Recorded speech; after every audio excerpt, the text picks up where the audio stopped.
से हज़रत सल्लल्लाहु अलैहि वसल्लम हज़रत सल्लल्लाहु अलैहि वसल्लम का ताल्लुक़ हज़रत नूह अलैहि सलाम की नस्ल से था। आप सलाम अरब के एक मशहूर कबीला समूद में से थे। कौम समूद का आगाज़ कौम आद के उन लोगों से हुआ जो हज़रत हूद अलैहि सलाम पर ईमान लाए थे और जिन्हें अल्लाह ताला ने आंधी के अज़ाब से बचा लिया था। कौम समूद को आद सानी भी कहते हैं। यह कबीला हजाज और शाम के दरमियान एक इलाके अल-हिज्र में आकर आबाद हो गया था। इस वजह से ये लोग असहाबुल हिज्र भी कहलाए।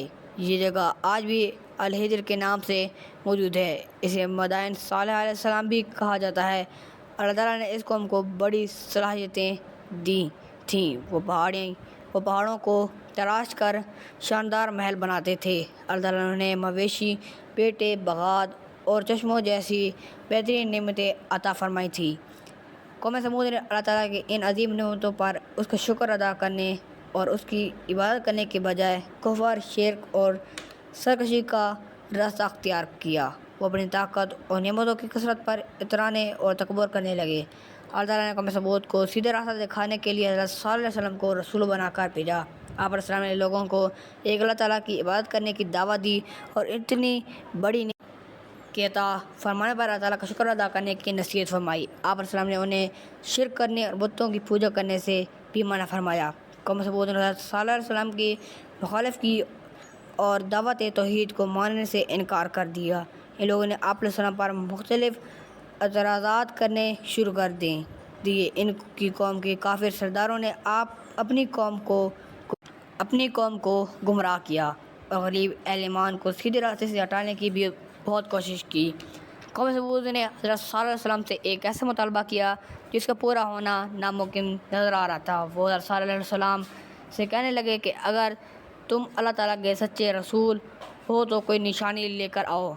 इनका मुतालबा ये था कि बज़ाहिर उनकी आंखों के सामने पहाड़ से एक ज़िंदा ऊँटनी निकले और बच्चा पैदा करे, तब वो हज़रत सल्लल्लाहु अलैहि वसल्लम को अल्लाह ताला का रसूल मानेंगे।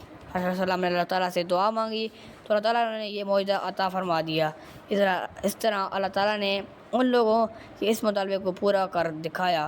पहाड़ से एक ज़िंदा ऊँटनी निकल आई जिसे कुरान मजीद ने अल्लाह की ऊँटनी कहा है कि ये ऊँटनी उनके लिए एक आजमाइश बनाकर भेजी गई कि वो इतना बड़ा मौजज़ा जिसका उन्होंने खुद मुतालबा किया था देखकर भी ईमान लाते हैं या नहीं। मगर इस मौजज़े को देखने के बाद भी कौम के चंद ही लोग हज़रत सल्लल्लाहु अलैहि वसल्लम पर ईमान लाए। हज़रत सल्लल्लाहु अलैहि वसल्लम ने कौम को डर सुनाया कि ये अल्लाह ताला की ऊँटनी है, तुम लोग इसे कोई नुकसान ना पहुँचाना। अगर तुमने इस ऊँटनी को नुकसान पहुँचाया तो तुम पर अल्लाह ताला का अज़ाब आ जाएगा। कौम समूद के लिए पानी हासिल करने की जगह एक कुआं था जहाँ से वो लोग और अल्लाह ताला की ऊँटनी सबसे साफ़ी पानी पी रहे थे। हज़रत सल्लल्लाहु अलैहि वसल्लम ने कौम और अल्लाह ताला की ऊँटनी के दरमियान पानी पीने के दिन मुकर्रर फरमा दिए।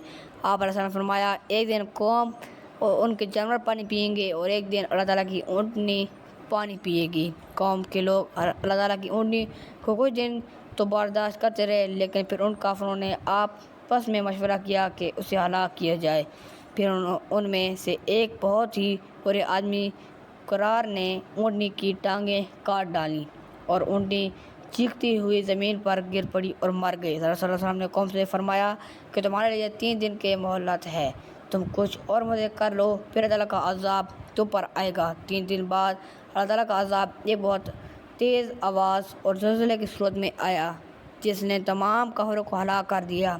अपनी ताकत पर इतराने और गरूर करने वाले ये लोग अपने घरों में इंतहाई बेबसी की हालत में मुर्दा पड़े रह गए। कौम समूद के वो खूबसूरत घर और आलीशान महलात जिन पर उन्हें बहुत नाज और घमंड था, अल्लाह ताला के अज़ाब से खंडरात और वीरान बन गए, गोया कोई उनमें रहा ही नहीं। अल-हिज्र के इलाके में हज़ारों एकड़ के रकबे पर कौम समूद के इमारतों के खंडरात आज भी मौजूद हैं जो लोगों के लिए इबरत का निशान है।